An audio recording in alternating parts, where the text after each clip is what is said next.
जी, hello दोस्तों, मैं हूं कमर चीमा। उम्मीद है आप लोग ठीक होंगे। दोस्तों, जैसा कि आप देख रहे हैं, मेरे साथ मौजूद है प्रोफेसर डॉक्टर मुक़्तदर खान साहब। डॉक्टर साहब, सबसे पहले तो आपके वक्त का बहुत शुक्रिया। Thank you very much Qamar साहब।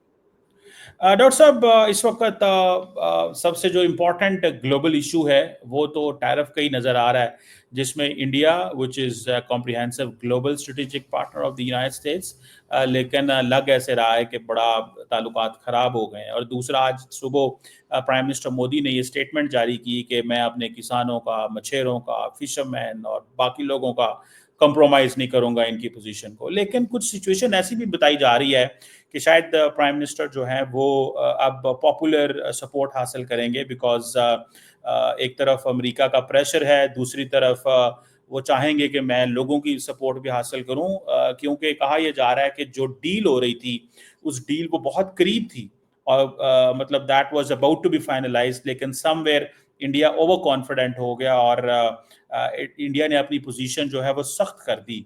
So, Dr. Saab, what do you make of this,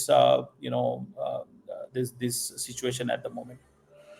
देखिए, जो इंडिया में डिस्कशंस चल रहे हैं, जो सीरियस डिस्कशन हो रहे हैं, उसमें एक तो एक डोनाल्ड ट्रंप की बहुत क्रिटिसिज्म हो रही है। मतलब देख के दिस इज एक आदमी इतना बुली कर रहा है इंडिया को, दिस इज अनफेयर, अनरीजनेबल है, और एक हिपोक्रेसी जाहिर हो रही है वेस्ट की। ये बातें तो चल रही हैं, लेकिन इससे हट के दूसरा एक डिस्कशन ये भी चल रहा है कि क्या ये इंडियन फॉरेन पॉलिसी का फेलियर है। और सवाल उठ रहा है कि भाई ये जो बीच में इतना हाइप थी कि प्राइम मिनिस्टर मोदी और डोनाल्ड ट्रंप इतने करीबी दोस्त हैं वगैरह, तो इस तरह तो काफ़ी मतलब अजम्पशंस था कि जब ट्रंप प्रेसिडेंट बनेंगे तो इंडिया के लिए और बेहतर होगा, and it has turned out to be completely opposite. तो ये क्या मिसरीडिंग थी, क्या ये फॉरेन पॉलिसी की गलती है? और ये भी सवाल उठ रहा है कि क्या डोनाल्ड ट्रंप को अब प्राइम मिनिस्टर मोदी के साथ कुछ पर्सनल इख्तलाफात हैं, यानी is it also personal with Modi, and it's not just about India. तो इन सारी चीज़ों को मुझे लगता है प्राइम मिनिस्टर मोदी दबाने के लिए ये कह रहे हैं कि सिर्फ और सिर्फ इस वजह से ये डील नहीं हुई क्योंकि मैं हमारे किसानों को और बेसिकली एग्रीकल्चरल और डेयरी और फिशरीज को बचाने के लिए प्रोटेक्ट कर रहा था। अ, देखिए, that is not the only issue. ये बात सही है कि द यूनाइटेड स्टेट्स ने काफ़ी दबाव डाला है कि आप अपना एग्रीकल्चरल सेक्टर हमारे लिए खोलें। जो साउथ एशिया से जो जिनको अच्छे डील्स मिले हैं, श्रीलंका, बांग्लादेश और पाकिस्तान को 19, 20, 20% टैरिफ्स। मैंने श्रीलंका का देखा नहीं डिटेल में कि क्या व्हाट इज़ इट, बट आपने देखा, मैंने अपने शो पर एक बांग्लादेशी स्कॉलर से भी बात किया। तो they have made very unusual concessions to America.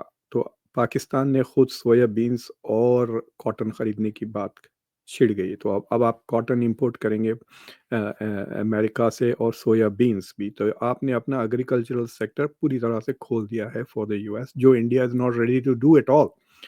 Bangladesh का ऐसा था कि कॉटन शायद इंडिया से आता था, एंड अब इंडिया खुद उन पे पाबंदियां लगा दी, तो Bangladesh instead of buying from China is going to buy that from the US. तो उनके लिए it was like a happy coincidence कि उनकी ज़रूरत भी थी तो उन्होंने खोल दिया। लेकिन कुछ एक एनडीए की बात हो गई है कि वो कुछ एनडीए, नॉन डिस्क्लोजर एग्रीमेंट हो रहा है अमेरिका और बांग्लादेश के बीच में, जो मेरे ख्याल से is quite a very unusual thing. मतलब ये क्या चीज़ है? आप डेमोक्रेसी की बात करते हैं, डेमोक्रेसीज में एनडीएस कहाँ से आ गए? सो देर आर, यानी कि बांग्लादेश और पाकिस्तानियों ने, दोनों ने, they have made concessions to the US, जो इंडिया अभी करने के लिए तैयार नहीं है। लेकिन मैं एक इकोनॉमिस्ट को सुन रहा था, द हिंदू जो अखबार है, उनके चैनल पे, she is a professor from university of Massachusetts Amherst.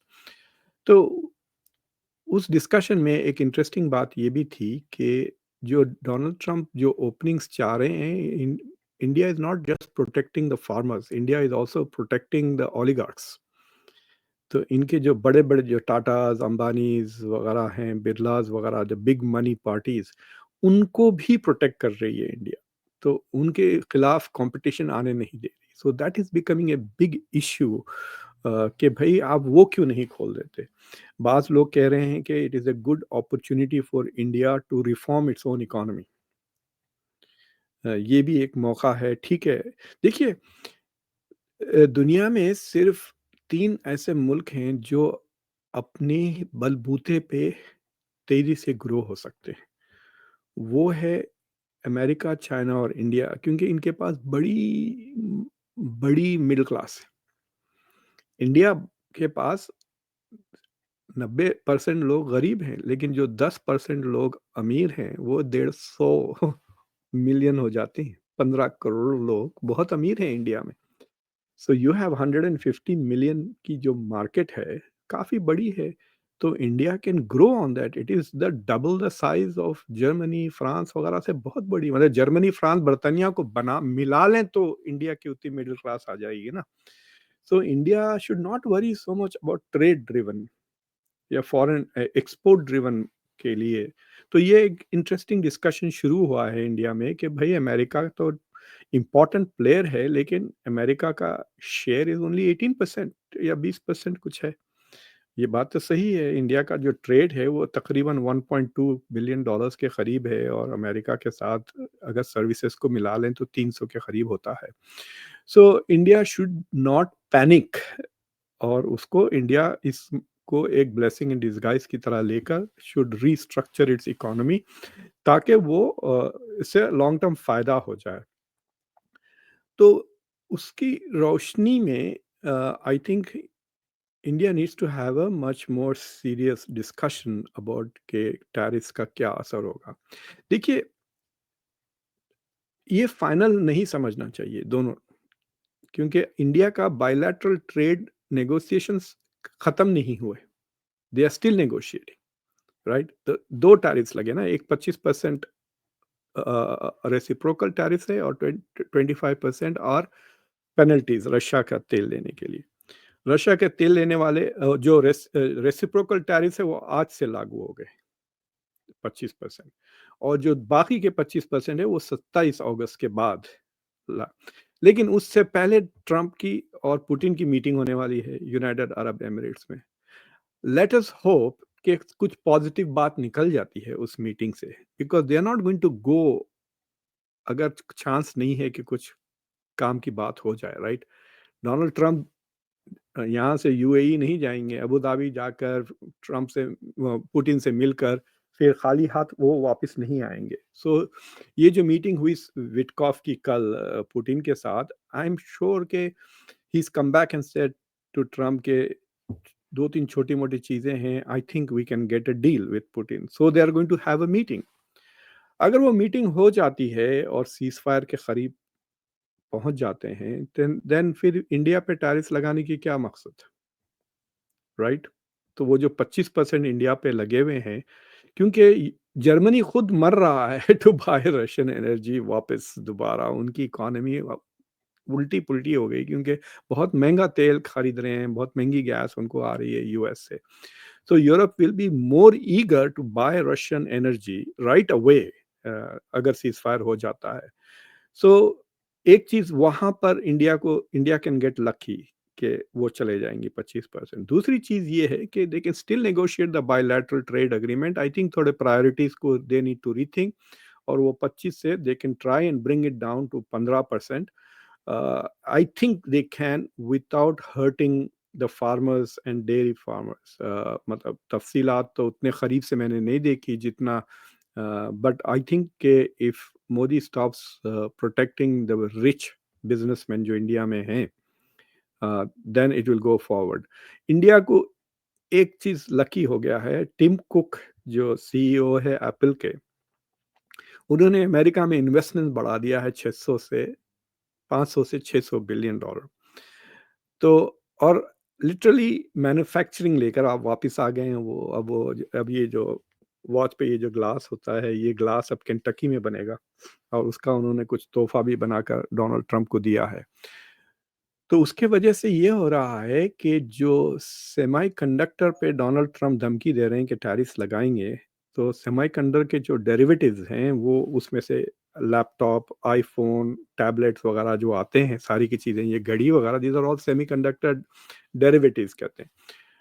तो उस पे वो टैरिफ नहीं लगाएंगे, रेसिप्रोकल टैरिफ भी नहीं है उसके ऊपर, प्यूनिटिव टैरिफ भी नहीं है, यानी जो 50% है वो पूरा का पूरा नहीं लगेगा। उसका मतलब ये है कि जो एप्पल इंडिया में इन्वेस्ट करना चाहता है will continue to invest that, उसको पीछे हटने की जरूरत नहीं है फ्रॉम इंडिया के इन्वेस्टमेंट के आईफोन्स पर और सेमीकंडक्टर डेरिवेटिव्स पर टैरिफ्स नहीं लगेंगे, लेकिन सेमीकंडक्टर पे वो टैरिफ लगाने वाले हैं, which is a kind of an interesting situation. तो ये बड़ा फ्लक्स है, अनसर्टेनिटी काफी देर तक रहेगी। जब डोनाल्ड ट्रंप को इलेक्शन की जब मोड में आएंगे, वो मिड टर्म तक मुझे लगता है ऐसे ही चलते रहेगा, अनलेस अमेरिका में इन्फ्लेशन एकदम हाई हो जाए, 4% के करीब अगर बढ़ने लगा इन्फ्लेशन, और अनएम्प्लॉयमेंट अगर बढ़ने लगा। अमेरिका में एक क्या कहना चाहिए, एक कहावत है कहिए, या एक रूल ऑफ थंब है, वो ये है कि अगर मिजरी इंडेक्स 10% होता है तो प्रेसिडेंट इलेक्शन हार जाता है, और misery index is unemployment plus inflation. तो अगर आप जॉर्ज एच बुश को देखते हैं, जो एक ही टर्म के प्रेसिडेंट थे, उन्होंने जंग जीती थी इराक के खिलाफ, बहुत सक्सेसफुल मिलिट्री कैंपेन, उसके बावजूद वो इलेक्शन हार गए थे। वो इलेक्शन इसलिए हार गए थे कि अनएम्प्लॉयमेंट और इन्फ्लेशन दोनों मिला के वो 11% के ऊपर चला गया था।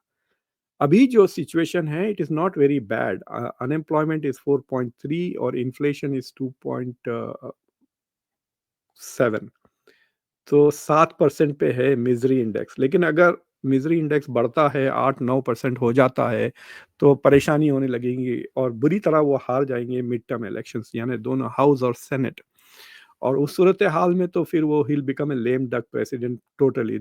आखिरी 2 साल जैसा ओबामा के बेकार गुजरे, इनके भी बेकार गुजरेंगे, because he will not be able to do anything अगर डेमोक्रेट्स हाउस और सेनेट जीत जाए। तो आई थिंक कि इंडिया शुड स्टे पुट, थोड़ा स्लो मोशन में आ जाए हर चीज, क्योंकि in the long run good relations with China is good for India, इसमें शक की बात नहीं। But if India is ready to pay the price to China, फुकट में कुछ नहीं मिलने वाला, there is no free lunch, right? तो एक्चुअली फ्री लंच थोड़ा बहुत अमेरिका से मिल रहा था अंडर बाइडेन, अब उसकी बिल ट्रंप लेकर आ गए तो फंस गए ना। इट्स लाइक सेइंग कि आपको मैंने कहा आइए कमर साहब, जो खाना है खा लीजिए आप, एंड देन आपने सारे सारे महंगे डिश ऑर्डर कर दिए, फिर half way through the dinner में कहता हूँ वी आर गोइंग डच, आप सडनली रियलाइज करें ओप्स तो बिल मेरे पास भी आने वाली है। So it something like that has happened to India कि ओ बिल आ गई and it's not a free lunch any more. So China के साथ तो शुरू से भी नहीं होगी। और व्हाट इज इंटरेस्टिंग इज कि पिछले आप चंद महीनों में और हफ्तों में देखे होंगे कि इतना टर्मोइल है, इतना ऊपर नीच हो रही है इंटरनेशनल रिलेशंस में, कि लेकिन द ओनली सॉलिड रॉक की तरह खड़ा हुआ है चाइना ना, मतलब कुछ प्रॉब्लम ही नहीं दिख रहा उसको, like it is staying put, it is not bending to the US, push back जब करना है कर रहा है। अभी भी नेगोशिएशन चल रहे हैं, फिर एक्सटेंशन मिल गया ट्रंप की तरफ से फॉर टैरिफ्स, और अ, अगर नहीं हुए तो 84% कह रहे हैं कि चाइना पे टैरिफ्स लगेंगे, 84% की बात कर रहे हैं। But China doesn't seem to be मतलब as worried about the US जैसा दूसरे मुल्क हो रहे हैं। So we will see what happens, मतलब आइंदा, मतलब next few weeks are very critical. But long term जो दुनिया एडजस्ट हो रही है कि इससे क्या ब्रिक्स ज़्यादा मजबूत हो जाएगा, और डॉक्टर साहब वही मैं वो सवाल आपसे करना चाहता हूँ। आज मैंने देखा कि चाइनीज जो हैं वो बड़े पत्ते फेंक रहे हैं इंडिया की तरफ। मिसाल के तौर पे आज चाइनीज एम्बेसडर जो इंडिया के अंदर है उन्होंने एक स्टेटमेंट जारी की और उन्होंने अपने ट्विटर पे एक्स पे लिखा कि जनाब जो टैरिफ्स बढ़ाए जा रहे हैं this is against WTO, this is against the international conventions और ऐसे नहीं होना चाहिए। और फिर मैंने एक देखा कि चाइनीज अखबार ने किया कि dragon and elephant and shaking shaking hand, हाथ मिला रहे हैं। तो चाइनीज समझते हैं कि हमें इंडिया की इस चीज का फायदा उठाना चाहिए। आपको लगता है कि India will inch towards China, one thing, and secondly जो मॉस्को के अंदर दोवल बैठे हुए हैं, पुतिन इंडिया जा रहे हैं सुना अगले महीने में, मोदी चाइना जा रहे हैं, do you think there is some sort of कुछ ऐसा है कि इंडिया समझता है, क्योंकि इंडिया की पब्लिक ये कह रही है हमारे साथ धोखा किया है, हमारे साथ फ्रॉड किया है, हमें चीट किया है अमेरिका ने, अब हमें बाकी हमें अपने इधर ही रहना चाहिए, हमारे लिए चाइना ही अच्छा। आपको लगता है कि इंडिया कोई इस तरह की मूव करेगा, या कि ये सिर्फ ऑप्टिक्स ही हैं, लेकिन इंडिया कभी अमेरिका से दूर नहीं जा सकता? आज से 3 महीने पहले एक मक्खी मेरे घर में घुस गई थी और वो मक्खी मुझे शो करते वक्त ही तंग करती थी। मुझे भी एक आ गई है, ये आई पता नहीं डिडंट नो कहाँ। What to do with this much. अब शो करते वक्त मेरे दिमाग में आता था कि आई मस्ट अमेज़न पे जाऊँगा, फिर मैं कोई ऐसी स्प्रे होगी जिससे मैं इस मक्खी को मार सकूँ। तो तो हमारी बेगम इज़ अगेंस्ट किलिंग एनीथिंग, मक्खी को भी नहीं मारना। शी सेड दरवाज़ा खोल दो, मक्खी चले जाएगी। मतलब दरवाज़ा खोल दूँगा और आ जाएँगी। So so I have been trying to get rid of it. पिछले 2 दिन से वो गायब है। मुझे लगता है वो आपके पास पहुँच गई है। अच्छा, मुझे नहीं पता, ये मेरे पास ये मुझे कहीं नजर भी नहीं आ रही मक्खी, तो हालांकि मैं हमें स्प्रे कर देता मुझे हूँ कुछ दिनों लगता बाद, है लेकिन कि डोनाल्ड ट्रम्प की होमलैंड सिक्योरिटी ने उसको डिपोर्ट कर दिया to a third country. Anyway, तो मैं देख रहा था वो मक्खी मेरे पास पिछले, देखो मैं 1-2 घंटे से देख रहा हूँ, there it is not visible, क्योंकि उसका फूड नहीं है इस कमरे में, खाने के लिए कुछ भी नहीं है। तो जिंदा कैसा है इतने महीने, आई डोंट अंडरस्टैंड। एनीवे, तो आपका सवाल सी, अजीत डोवल साहब जो गए हैं उनकी मीटिंग हो चुकी है पुतिन के साथ, and the thing that they discussed there was कि वो Putin is going to come। अगस्त में कैसा आएंगे? अगस्त 31 को खुद नरेंद्र मोदी जा रहे हैं टू टू चाइना। तो क्या पुतिन नहीं आ रहे एससीओ समिट के लिए? वहां पे तो मुलाकात हो सकती है पुतिन की भी, मतलब आरईसी की एक, दे कैन हैव खाली अगर तीनों मिलके go on a walk, Modi, Putin और शी जिनपिंग, तो यहाँ पे थोड़ा जलजला आ जाएगा ना वॉशिंगटन में।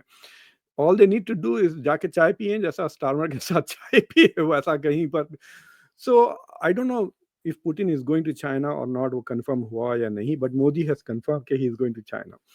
तो 2 रिपोर्ट्स पढ़ी हैं मैंने। एक रिपोर्ट के शायद वो दिसंबर के करीब आएंगे इंडिया, बिकॉज 2018 से शायद इंडिया रशिया समिट नहीं हुआ है, कोविड के वजह से जो बंद हुआ था उसके बाद से नहीं हुआ है।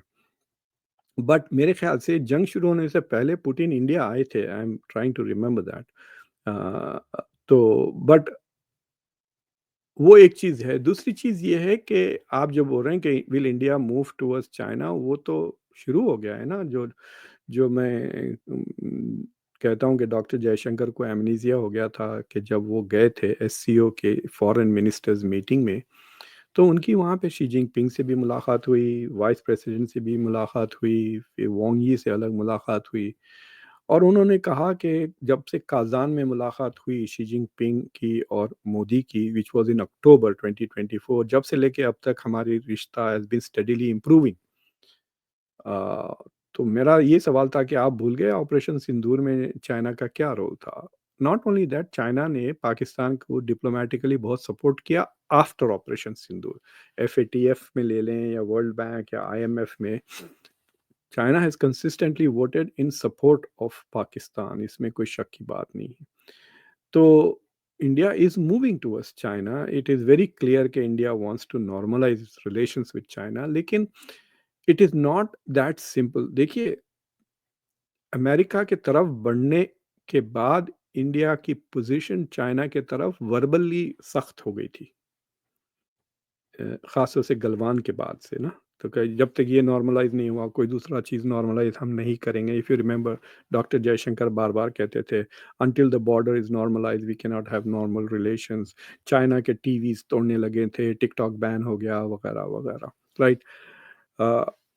I don't know why the Chinese are not saying कि as a sign of goodwill TikTok तो खोल दें आप।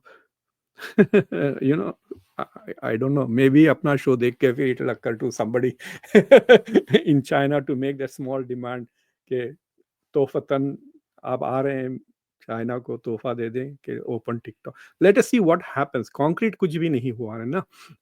सो so but India I think is mentally preparing itself for a better relationship with China, because उसको समझ में आया कि एक तरफ हम नहीं रह सकते, we will have to play both sides, and so they will have to get a balancing act, जो बांग्लादेश कर रहा है मिसाल के तौर पे, कि इंडिया के साथ भी है, चाइना के साथ भी है, जो पहले कर रही थी Sheikh Hasina was balancing both very well ना। तो चाइना से भी सपोर्ट मिल रही थी, इंडिया से भी सपोर्ट मिल रही थी उसको। so that is what India will have to do to balance both the US as well as, because एक तो एक काफी कन्वर्जेंस ऑफ इंटरेस्ट तो है दोनों मुल्कों में, काफी स्ट्रॉन्ग रिलेशंस भी है, और अमेरिका में अभी बहुत ज्यादा कंस्टिट्यूएंसी है विच इज सिंपैथेटिक। आप डेरिक ग्रोसमैन को जानते हैं, जो रैंड कॉरपोरेशन के, ब्रांड कॉर्पोरेशन बड़ा प्रो इंडिया ट्वीट कर रहा होता है हर वक्त। हाँ, वो तो बेचारा जब से नौकरी गई है, बंद कर दिया था उन्होंने इंडिया लेना। नहीं नहीं, उनको ब्लॉक कर दिया था इंडिया में, because he was being very critical of India. फिर उसके बाद से जब से नौकरी गई है, he is become very pro India. तो मुझे ऐसा लग रहा है कि he wants to go and work for ORF शायद, पता नहीं क्या है, but he is being very pro India, और कई ऐसे वॉइसेस हैं यूएस में who are very sympathetic. CSIS के जो डायरेक्टर है इंडिया प्रोग्राम के, रिक रॉसो है उनका नाम, he is also very pro India. तो अमेरिका में कंस्टिट्यूएंसी है इंडिया की, other than the Indian lobby, उससे हट कर कह रहा हूँ मैं। और इंडिया में there are lots of people जो खामोश होंगे, बट दे अंडरस्टैंड के it is important to have relation. भाई हजारों बच्चे प्लान कर रहे हैं to go to America to study, literally लाखों आते हैं हर साल, 1,70,000, 1,80,000 की तादाद में। आई फील वक्त अमेरिका में खुद कुछ 350, 340,000 कुछ इंडियन स्टूडेंट्स हैं, सबसे ज़्यादा इंडियन स्टूडेंट्स हैं। ये और बात है कि इस साल वीज़ास काफ़ी रिजेक्ट हो गए हैं, डिलेज हो गए हैं, उसके बावजूद there are many thousands of Indians coming here, H1B की भी तलाश है, so there are lots of Indians who are still focused on America। तो एकदम ऐसा जीरो नहीं होने वाली है relationship, and I think India should not treat it like that. India इसको कंपार्टमेंटलाइज कर देना चाहिए। इंडिया शुड अज्यूम कि ठीक है, we are having a problem in trade, लेकिन everything else is okay, they should pretend like that, which is what is true to some extent ना। हर दूसरे मामले में तो ठीक ठाक है, मतलब एक एक एंटी इंडिया कंस्टिट्यूएंसी भी बन गई है। अगर आप देखें स्टीव बैनन को ले लें, जो मागा क्राउड है वो तो H1B के खिलाफ काफ़ी बातें कर रहा है। They not talking about anti India, लेकिन इंडिया अमेरिका के बीच में जो जो सोर्सेस ऑफ कोऑपरेशन है उसको वो टारगेट कर रहे हैं। JD वैंस ने भी कहा कि भाई माइक्रोसॉफ्ट, क्यों आप H1B के लिए अप्लाई किया, जब अभी 9,000 को फायर कर रहे हो, फिर 6,000 H1B की वीज़ास मांग रहे हो। so there is an anti India constituency भी कह सकते हैं आप in the US, but there is a pro India constituency। तो I think इंडिया की इंटरेस्ट में ये होगा कि दे कंपार्टमेंटलाइज इट एंड से कि ये इसको ऐसे ही रखें, जैसा कि कोविड के ज़माने में जिसको कोविड होता था उसको अलग कर देते थे ताकि वो दूसरों को फैलाए ना। तो वैसा ही वो ट्रेड इश्यू को ट्रेड तक रखे, और दूसरे मामलात पे ना उसको स्पिल ओवर होने ना दें। तो that way they can continue to have, जब तक डोनाल्ड ट्रंप नहीं कहते कि Indo Pacific is over, Quad is over, let's not pretend that they are over, let's pretend that they are ongoing and they are as strong as they were. क्योंकि अभी देखिए, सबसे पहली meeting जो Marco Rubio ने की after swearing in was the quad. सबसे पहली मीटिंग हुई डॉक्टर जयशंकर के साथ, फिर 6 महीने के बाद फिर क्वाड की मीटिंग वाशिंगटन में ही हुई, जिसमें साफ बोथ डॉक्टर जयशंकर ने भी कहा और मार्को रूबियो ने भी कहा कि ट्रंप आएंगे इंडिया। अभी तक किसी ने नहीं कहा कि Trump is not coming to India, so they should assume he is coming for the Quad summit. जब तक के he says no, you should assume that he is coming, not assume that he is not coming, then बिगड़ता है ना मामला उससे। So I think that is what India needs to do, कि उसको कंटेन कर दे, प्रॉब्लम को ना फैलने ना दे। बिल्कुल कंटेन। मैंने कुछ खबर सुनी है डॉक्टर साहब कि इंडिया जो है वो कुछ P-81 सर्विलेंस जेट्स हैं वो नहीं ले रहा है अमेरिका से कोई 3.6 बिलियन डॉलर्स के। कुछ मीडिया में ये खबर इंडिया के अभी चली है, इंडियंस उसको हाईलाइट कर रहे हैं। डू यू थिंक कि India can take such kind of a decision? India के पास पहले भी ऐसे कुछ जेट्स हैं सर्विलेंस के लिए इंडियन ओशन के अंदर, उन्होंने अमेरिका से लिए हुए हैं। तो do you think India can go to this extent कि इंडिया कैन स्टॉप कि जी हम मिलिट्री हार्डवेयर नहीं ले रहे बिकॉज इंडिया उसकी कॉस्ट बढ़ गई है काफ़ी ज़्यादा? डू यू थिंक इंडिया इस तरह अमेरिका को टफ टाइम दे सकता है कि वो कहता है मैं मिलिट्री हार्डवेयर नहीं ले रहा, F-35 तो ऑलरेडी रिजेक्ट कर दिया उन्होंने, हमने नहीं लेने? देखिए, ये मीडिया से लीक हो रही हैं चीज़ें, and I would recommend to the Washington not to take Indian media seriously at all. मेरी तो ये जनरल राय है सबके लिए कि मेन स्ट्रीम इंडियन मीडिया को सीरियस लिया ही नहीं जाए, unless they you hear Jaishankar अपने ट्वीट में करते हैं या राजनाथ सिंह करते हैं या प्राइम मिनिस्टर मोदी तो करते ही नहीं इस तरह की बातें। सो आइदर राजनाथ सिंह या जयशंकर या जो रणधीर जायसवाल है जो मिनिस्ट्री ऑफ एक्सटर्नल अफेयर्स के स्पोक्स पर्सन है, अगर उनके पास से कोई पब्लिक स्टेटमेंट आता है कि हम we are not going to do this, then that is what should be taken seriously. ये दूसरे बातें ना करें। तो ऑपरेशन सिंदूर के ज़माने में तो इस्लामाबाद पे कब्जा हो चुका था, according to the Indian media, right? So we should not take that media seriously. But मैं वो भी देख रहा हूँ कि अब लीक आ रहा है कि फरवरी में जब मुलाकात हुई थी प्राइम मिनिस्टर मोदी की with Donald Trump, they told him that we are not interested in buying, उन्होंने कहा कि we are not interested in buying F-35, we are not interested in buying Su-57, we are going to interested in having our own alternatives। भाई वो आपका जो AMCA वाला जो alternative है तेजस 2, वो भी तो अमेरिकन इंजन पे ही निर्भर है। F414 तो चाहिए ना आपको, क्या वो भी ऑर्डर कैंसिल कर दिया F14? अब जो दोवल गए हैं मतलब वो भी मीडिया के रिपोर्ट्स में इंडियन मीडिया कह रहा है कि they are talking about Su-57 जो उनका जो है। सो मे बी ही सेइंग कि क्या can we jointly manufacture it with Hindustan Aeronautics के साथ। S-400 भी खरीदने वाले चाह रहे हैं कि 2 और बाकी है ना डिलीवरीज S-400 के, जो India has already paid for I think to Russia. अभी तक वो जंग की वजह से नहीं है, so they he wants them also. But these are reports in the media. I think unless you hear a press conference इस मामलात में, I hope कि US doesn't react to Indian media। अगर उनको खबर मिल जाती है एम्बेसडर की तरफ से या कुछ, then it's a different thing। आखिरी सवाल, जो ब्राजील के प्रेसिडेंट लूला ने कहा कि मैं ट्रम्प को फ़ोन नहीं करूंगा, मैं मोदी को फ़ोन करूंगा, टुडे ही डिड कॉल, और उन्होंने कहा कि जी हम ग्लोबल साउथ पार्टनरशिप के बिलीव करते हैं क्योंकि that is for the prosperity of the common people. Do you think कि there is some sort of ये एक बगावत सी हो रही है, या कि आप समझते हैं कि मैं देख रहा था ब्राज़ील इंडिया की trade is about $13 billion, the Brazil can not be an alternate obviously for the Indians. So what do you make of this? ये इंडिया ब्राज़ील कुछ करेंगे या कि जस्ट सिंपैथी शो कर रहे हैं एक दूसरे को? देखिए, जो ब्राजील में जो ब्रिक्स की समिट हुई थी, अभी हुई ना, उसमें ना तो शी जिनपिंग आए ना पुतिन आए। पुतिन का तो अंडरस्टैंडेबल है because Brazil is an signatory to ICC और उनके ऊपर अरेस्ट वारंट है। अगर वो आते तो ब्राज़ील को अरेस्ट करना पड़ता उनको। इस वजह से पुतिन, देखिए पुतिन 2 ब्रिक्स कंट्रीज को नहीं जा सकते, साउथ अफ्रीका भी नहीं गए, अब यहाँ भी नहीं आ सकते। लेकिन शी जिनपिंग क्यों नहीं गए थे? और शी जिनपिंग की गैर मौजूदगी में it was a great opportunity for Modi to shine and take leadership on BRICS. तो इंडिया ने वहाँ पर इजराइल को बचाने की बड़ी कोशिश की।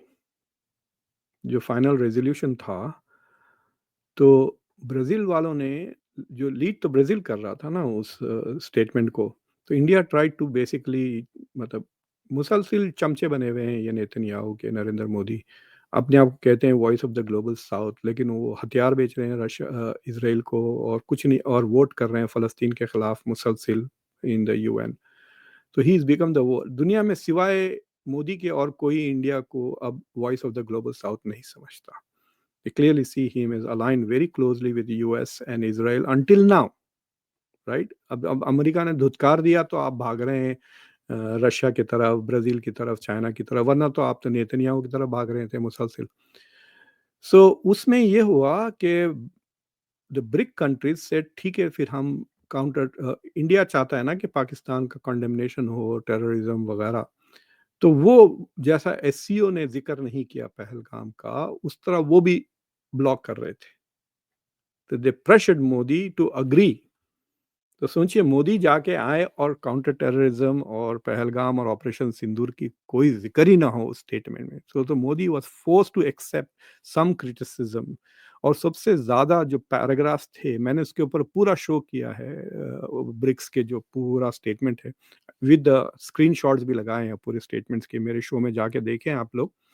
तो उसमें you can see very clearly कि cross border terrorism, India wants that word, वो वर्ड था, लेकिन वो बहुत महंगा पड़ा इंडिया को। एससीओ में इंडिया ने फिर वो ईरान के खिलाफ जो रेजोल्यूशन था उसको ब्लॉक कर दिया। और it is not because of Pahalgam. Pahalgam को बाद में एससीओ ने बदले के तौर पे, क्योंकि इंडिया ने सिंपली ब्लॉक कर दिया because it is protecting Israel. तो अब आप सडनली ग्लोबल साउथ के लिए वॉइस आ गए, तो so I am not very sure that the rest of the countries are going to forget that. उनको तो अभी समझ में आ रहा है ना कि मतलब चाइना तो सोच रहा होगा ना, अब आया हूँ पहाड़ के नीचे, राइट? तो आप भाग कर आ रहे हैं हमारे तरफ, so there are going to be some cost involve के in terms of this. So India cannot say कि I'm also with you and now I'm also with America, अगर ब्रिक्स की तरफ वो जा रहे हैं। लूला ने देखिए, लूला चाइना, रशिया और ब्राजील को देख लें आप, इस तरह से रिस्पॉन्ड नहीं किए जैसा इंडिया ने पैनिक के मोड में इधर भाग रहा है उधर भाग रहा है, वैसा नहीं किया उन्होंने। लूला डिड नॉट रन, ज्यादा से ज्यादा उन्होंने फोन किया बस इंडिया को, because there was lot of pressure के वो ब्राजील, अगर लूला फोन करते हैं ना ट्रम्प को, आई गारंटी यू 50 से वो 40 हो जाएंगे। And he not talking to Trump is not in Brazil's national interest. अपना पर्सनल प्राइड ना बनाया करें लीडर्स। आप बादशाह नहीं है मुल्क के, आप इलेक्टेड रिप्रेजेंटेटिव हैं, so you have no other interest other than the public interest. other than the public interest. बिल्कुल सही कह रहे हैं। Thank you very much, Professor Dr. बहुत शुक्रिया sir, thank you for your time.